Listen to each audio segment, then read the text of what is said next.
Okay, so this video is just going to show you how to update your contact info from dashboard right here, right after you log into Canvas. You'll just click on your section number. My section number is 12 and 13, and I've been able to combine them into one section here.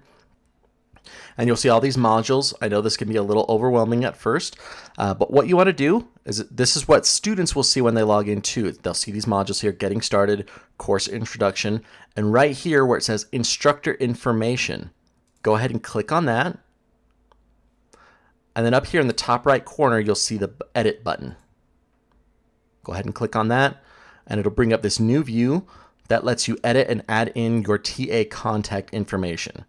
So go ahead and put in your contact information, update your emails, make sure it's all correct, and what your feedback policy will be, basically how quickly you'll get back to students. And that's all you do. Make sure you click save, and then it will show up back there on the main module page.